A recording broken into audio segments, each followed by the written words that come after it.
Hi. Welcome to AgileTD After Work. So today we start again with, or not again, but we start with test data generation using GenAI.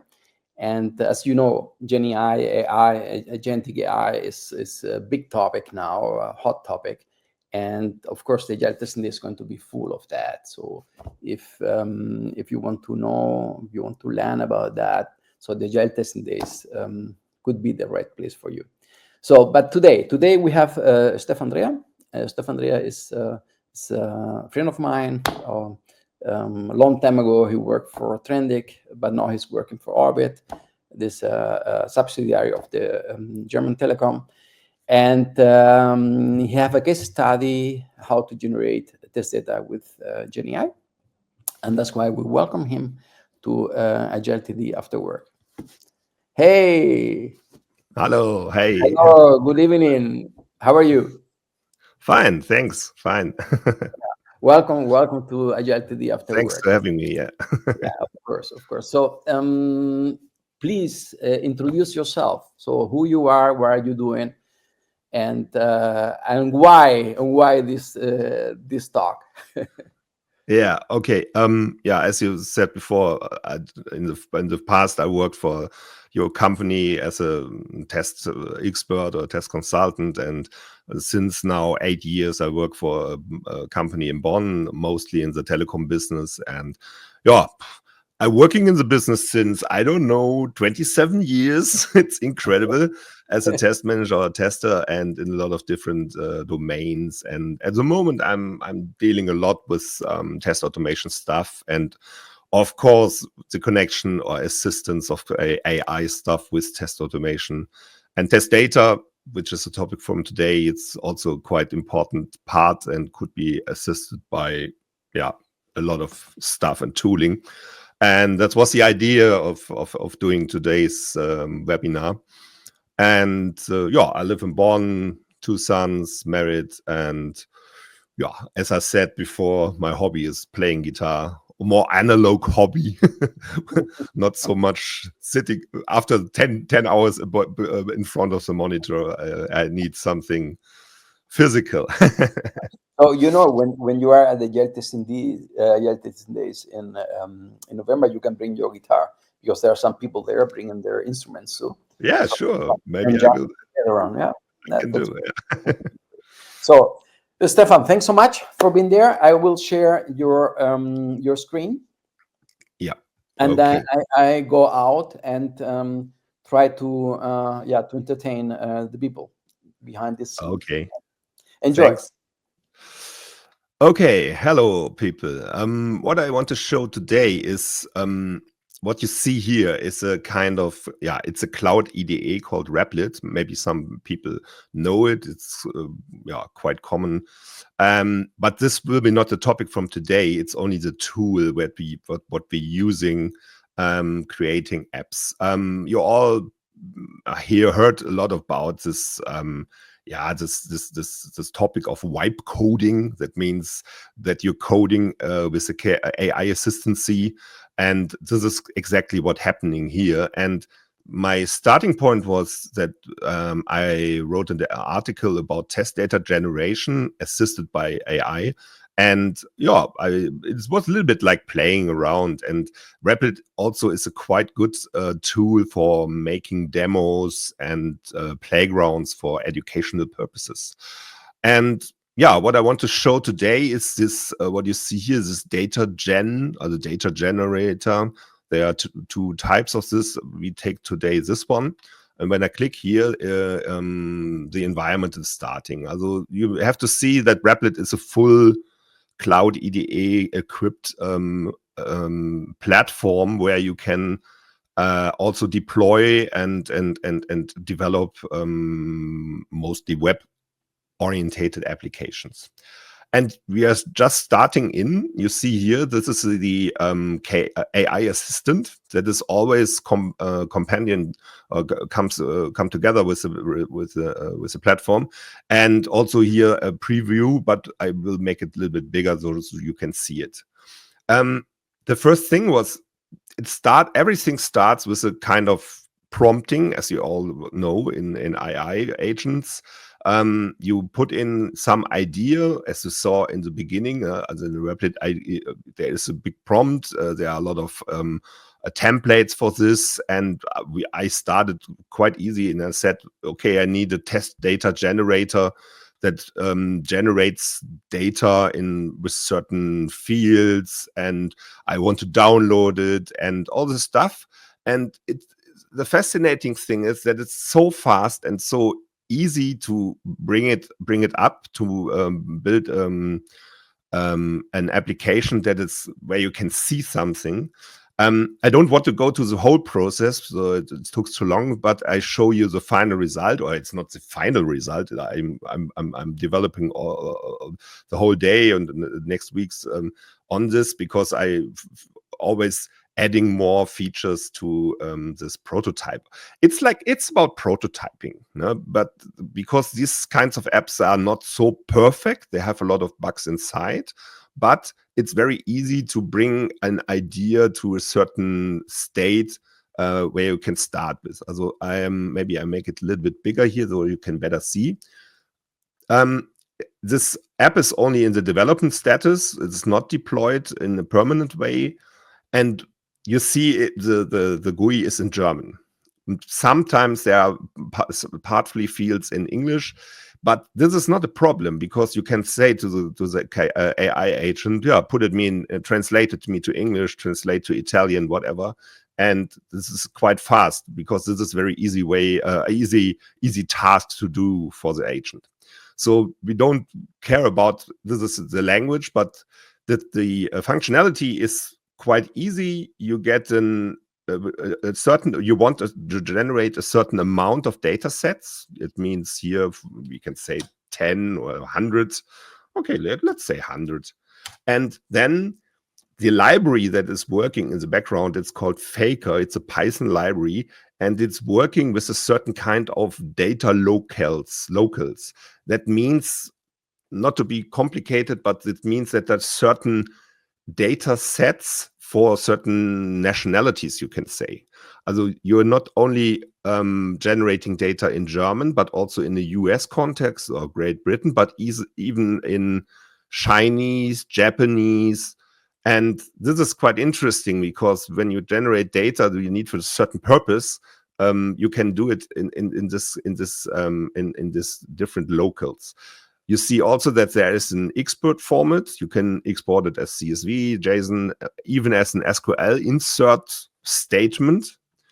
And then you got the fields here. Also, to be honest, it's a prototype. The user interface is not perfect. It is just for having the functionality that I need.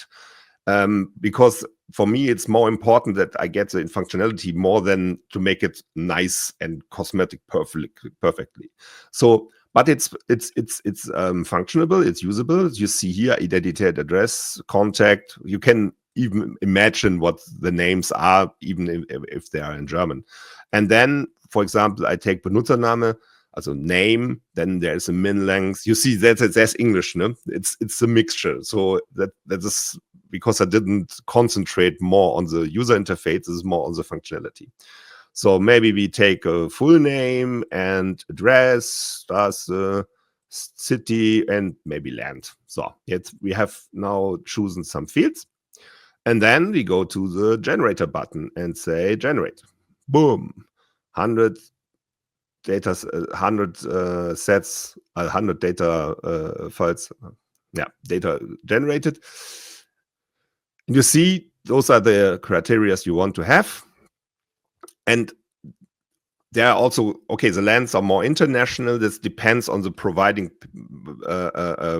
sources inside the Faker library. Who wants more details about the Faker library? I can give more detailed information, but it's only now to see how we can find here a way to create data. Those data is also possible to we have chosen CSV. No? We can now choose CSV data and download it to our local machine to see, and then you can use it as for every purpose you want to use it. Maybe another nice thing, because mostly we using test data repetitively, many times, we have the possibility to save a configuration. And here you see this is the description of this configuration: 100 data sets, data files, the template, and the export format. And at a timestamp, say save here, and you see, okay, it's not so nice, but it's working. And you see here, there's a data template saved already, or that I did in the last minute. And you can reload it again. That's also possible. Yeah, that is. We can also try another one, maybe in a more exotic way, like Chinese, and then we maybe take some more fields here. These fields are very easy to adapt or to customize. No? This is only an example that the AI assistant suggested, and we can generate again. And now we see that the Faker library is even generating Chinese science and language. It's also possible to create Sanskrit or other languages or letters. Yeah? And yeah, that is more or less the whole functionality you can see here. I have also other version of this generator that goes more in the direction of anonymization and pseudonymization, because when you're using test data, there's always a problem that you are not allowed to use the real data from production, but you have to anonymize and pseudonymize. And there are also quite good Python libraries to use this. Maybe I can jump in the other version as well. And yeah, because I'm a testing guy, I'm also interested in testing the stuff. And when I go to the EDA and have a look here, there's also a good, I advise the assistant to make unit tests for all the Python classes that we are using. Also here are our Python classes, here are our unit tests. And I use in this context PyTest, because Python libraries is very good. PyTest is a very good framework for Python libraries. And when I make here now, sorry, I need a shell. And when I now go into my test folder and run my Python test, you can see here, I think it will work now. In the morning I had some problems. Yeah, you can see these are my Python test, and this is how it looks in PyTest when you have an error. This is a fake error. It's only the date is wrong. But you see that he's now building up all my test cases here and do even coverage calculating.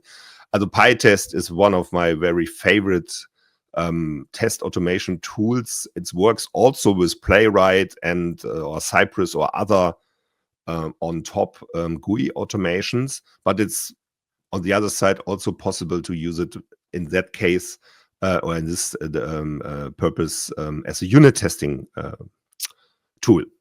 And PyTest also can create outputs in a HTML or a JSON way. And these outputs I did before can be seen here in test reports, but it's looking not very nice.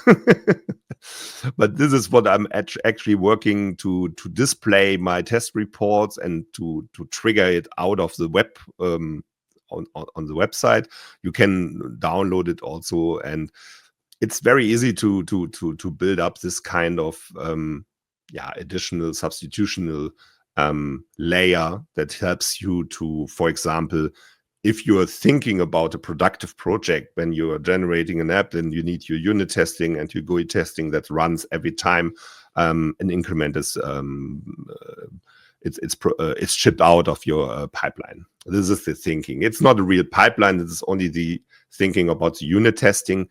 I'm also building in some parts on demo pipelines where we can use it, but here it was only more about the test data generator. And now you're thinking, you're asking yourself, what is the AI part? Okay, the AI part is more on the assistant side, and maybe we can try out the assistance in the direction of.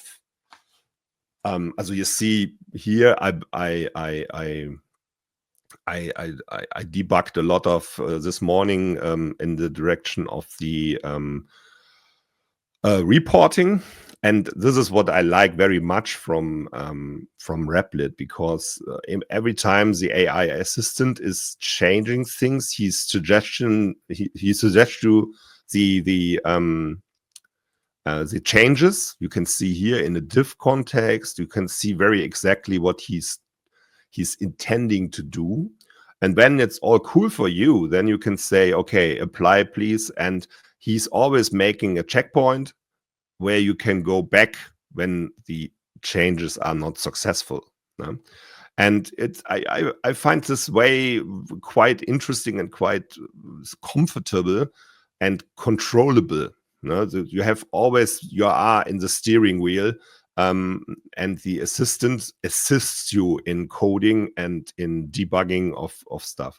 And maybe we can try out to translate the GUI. Maybe we prompt something like please translate data generator into English. I think it will be a little bit more, but we can try. And then he's starting to think, and yeah, it takes a little time. Help you translate data, blah, blah, blah, blah, blah.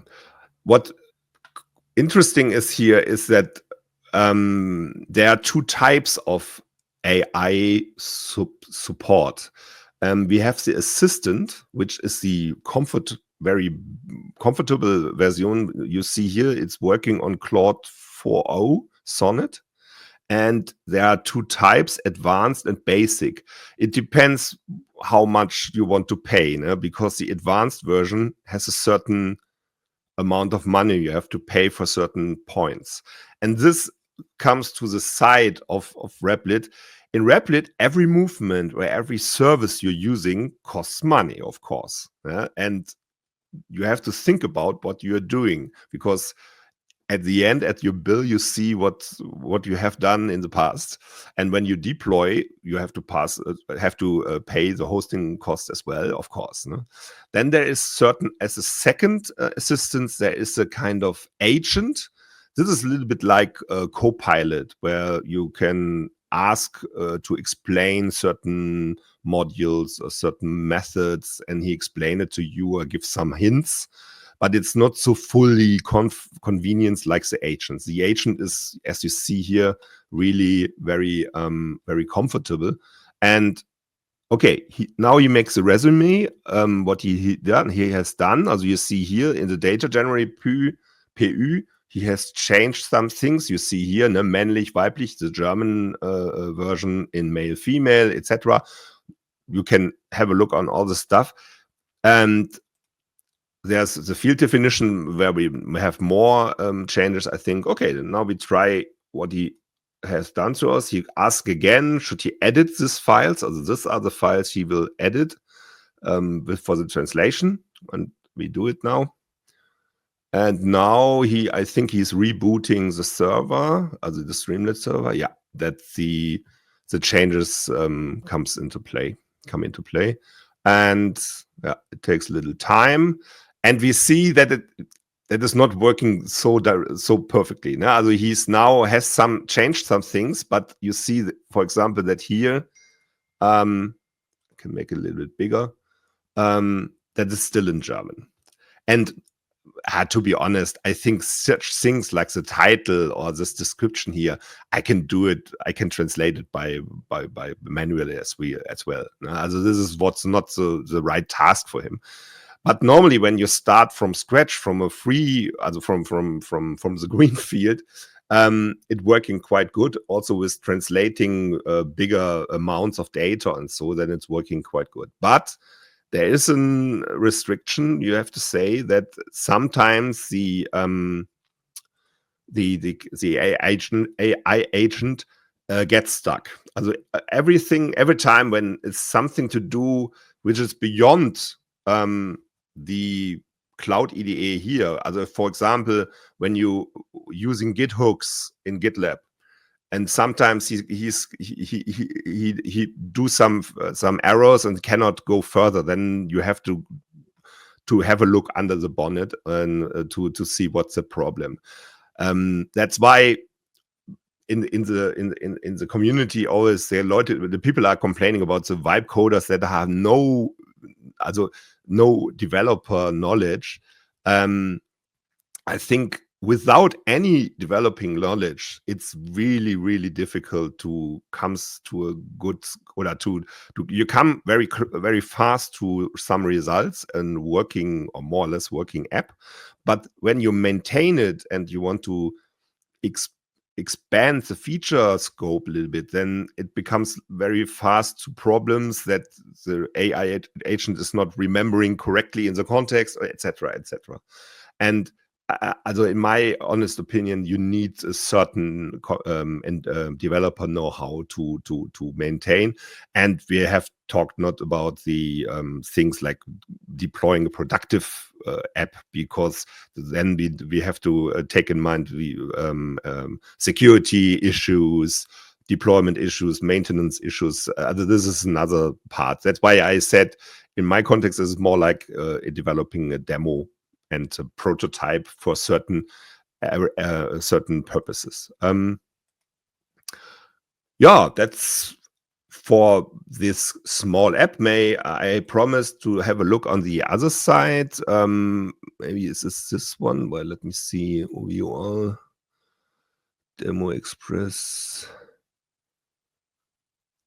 Maybe this is interesting. This is another type of is an analyzer I built also with the AI assistant, and this goes in a totally different direction. It is for A/B testing, and when you are doing A/B testing, normally you need you have two groups of crowd testing people or crowd testing groups, and you get results from them. And that you have your A feature and your B feature. And this small application could help you to estimate or to value the statistical valid, if it's valid statistically. Also it's calculating certain also set value, p-value, confidence intervals. Those are things that gives you a statistical significance. And for example, when we say, okay, take an example here. If there is improvement of your feature accepted by the two groups that tested the A/B testing. Also this is always the task. You have two features out in the wild, and you have two groups of crowd testers or alpha beta testers, and they, for example, have certain conversion rate because, or they have certain metric of that they're accepting the new feature or not. And this can calculate in this direction. You can say we have 5,000 visitors. Sorry, it's also in German here. And we have in the variant A, we have 500 conversions. And in the variant B, we have, I don't know, 800, 550. And then this little tool shows you the conversion rates here and for certain confidence intervals. No, it's calculating a certain also this statistical concepts and values or metrics, you could say. This is also built with Replit and the assistant, and I think it's quite handy when one can find such a lot of such ideas to build those little independent applications that can help you in your tester in the testing work. And I think there is a lot of different things, especially for designing test cases or permutate different test steps, or I don't know. There's a whole universe of certain possibilities that you can realize with this AI support, especially by this KI assistant. You can use ChatGPT as well, but I find this very handy because it's totally integrated into this EDA. The same like if you're using Copilot in Visual Studio or Gemini in other things. It's these integrated code assistants are very, very handy, but one have to say, without a certain amount of knowledge about development and code integrity, and also how code is deployed, how code is versionized and all the stuff, it's not working. Also you need certain amount of knowledge about it, and that's why many of the developers I know say that the profession will be changed with AI influence, but it will go more in the direction of a kind of observation and monitoring. That all activities that are very repetitive and very boring will be done by the machine. The same like we know from test automation, but now the interaction between the developer, or the tester, and the machine or the AI assistant is now much more comfortable. Yeah, I think that's a very interesting point, and one have to go into the teams to educate the people to work with this more, to get acquainted with this, because it's a little bit different working than before, even for us testers. But I have to say the advantages outweigh the disadvantages. And yeah, that's more or less from my side. Maybe I had here a little picture, but I have to find the Freigabe beenden. Warte mal eben. I try to share this picture. Bilddatei. Ja. Teilen. So, wo haben wir es denn? So now you see my picture. This was a little bit the story about why I try to canalize my thoughts about test data, because in the projects mostly it's always this question about make test data or buy it. Buy is not the right term. Maybe to copy it from production. Also many times in projects I saw the situation that the test data is copied out of production without any anonymization or pseudonymization. And you see here on the left-hand side the demands. Also to generate test data is always, because to do it manually, the effort is too high. You need a certain permutation, you need a certain accuracy for having the right test data. And then there are all the big topic of GDPR and company policies that brings pressure to you to create test data and to anonymize your test data. And the advantage of this assistant coding, as I said, also especially when you're using open source libraries like Python or so, they have no licenses and no vendor login, because you use it under the MIT or GPL license, and it's highly adaptable, especially with the AI assistant. You can work very fast because you're doing it yourself. You don't have to delegate it to some developers. You can do it yourself and design your app as you like. Okay, the contrast for the self-made solution is, you have costs for hosting. Replit takes money. You need the upskilling for your people. You need time to develop. You need developing skills, and maybe some also compliance issues to use such a solution. Maybe the user acceptance is even not very high because the GUI is not so chic, not so fine, and it's a little bit rough. It's always a problem when you're using open source stuff. What is the alternative? Yeah, you can buy such tools. This is like the question you always got for integrating tools that you buy in the free market. Higher user acceptance because the flow is better adapted, but license fees and hosting costs are even in this solution occurring, and not so easy customizable. Those are the many of this typical. There are a lot of more pros and cons if you have the question between make or buy or copy, you can say. It's for only a few of my thoughts that I had written down. And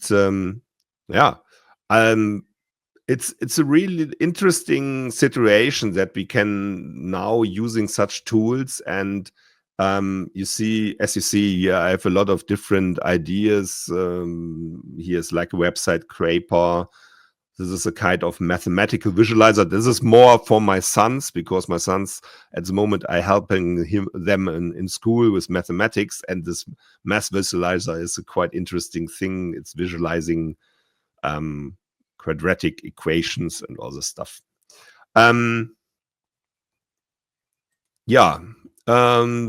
What's else here? I don't think that it's so interesting for you to jump into the code. Maybe this is interesting. Even for the documentation of the project, it's a really, really advantage, because I can tell the assistant with one or two sentences, build me a full documentation of all the project stuff, and he can do it so fast. For example, he made a README with the in 2 languages. With the main topics. It's a Streamlit-based tool for generating test data. There's something about the tool, the testing. Here you see I tried a little bit with code quality, but it runs at the moment to an error. But it's for the assistants very easy to build up such a documentation and also maintain it. After some more changes, I do it again, and he adapt then the documentation. And for the situation that you're getting code that's already, to have to re-engineer code, that's also very, very helpful to have an assistant that can explain code parts to you, and the re-engineering task is much more faster. It's about 100 times faster. It's incredible. And that's why this is another very interesting point to generate. You can say there with the AI assistants, there is no reason for developers to say, "Oh, I have no time for documentation." Because it's so easy to create a documentation, even to comment, to make senseful comments in the code. It will be done by the assistants. This argument about I have no time for making the documentation, that is that we say in German, Snow from yesterday. Sehr witzig. Okay. Yes. As you see here, there's a lot of functionalities in Replit, and they're doing a lot even for security. There are security scans and deployment, but I don't want to talk too much about the tool.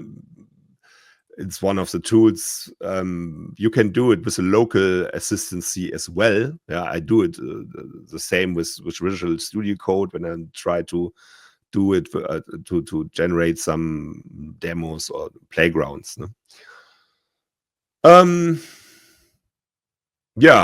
have a look at the clock. I'm not quite sure how long we are talking here. So we, I mean, Hi. hi. So if you are done, you are done. So it's not a problem. So we can Yeah. see. I see that we don't have any questions at the moment, but maybe if the people want to have any question, then they are welcome to come in. Yeah. But I have a few questions. So how much AI are you using in your daily work? Yeah, as I said, at the moment I have not an actual project, but in my former project I used Copilot quite a lot. It was a lot about also for programming, but also for informations about, because my last project was more not implementing, it was more like configuring firewalls, and it was about HTTPS, DNS, and all the stuff.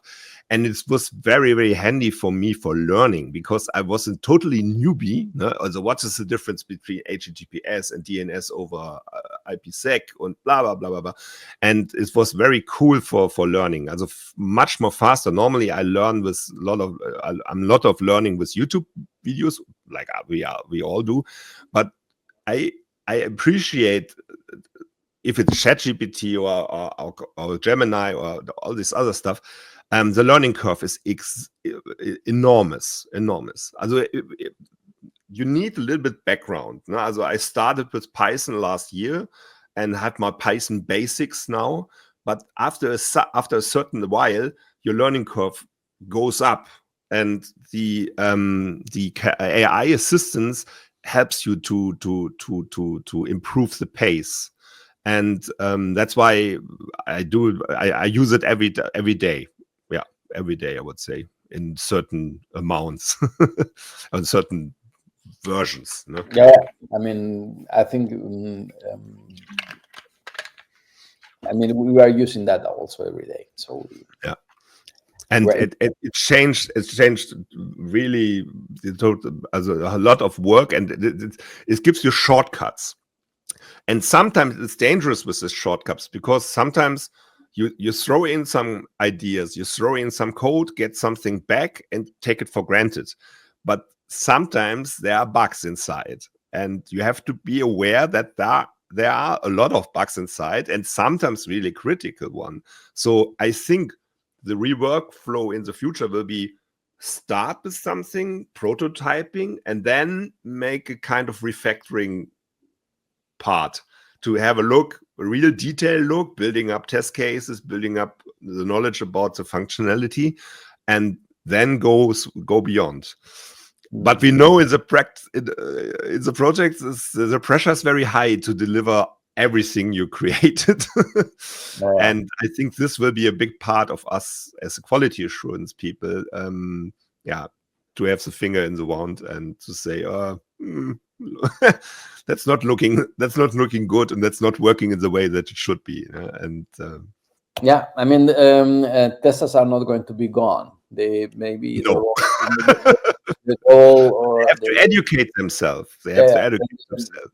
The way that they work will change a bit. Yes. Okay. So, my dear, thanks so much. It was very nice to see that you what you got. Okay, so I don't know if you have any questions, anything to say. If not, I want to say thank you for being there. And thank you. And then I see you latest at the Agile Testing Days, I guess. Yeah, maybe before I have my course with Raul. No? Okay. So you are learning the GenAI assistance course with Raul. Okay. Yeah, it's an interesting part. Are you coming to Berlin? Yeah, I come to Berlin. Yeah, in October. Okay, then we will see each other. Of course, I will. Cool. Let's plan something. Okay. So thanks so much. Okay, take care. And for you outside, so if you want to learn more about GenAI, AI, agentic AI, come to the Agile Testing Days. We have plenty of tutorials and talks and workshops so that you can get hands-on on it and learn it and apply that in your daily work. So thanks so much for being there, and see you next time. Bye. Bye. Ciao.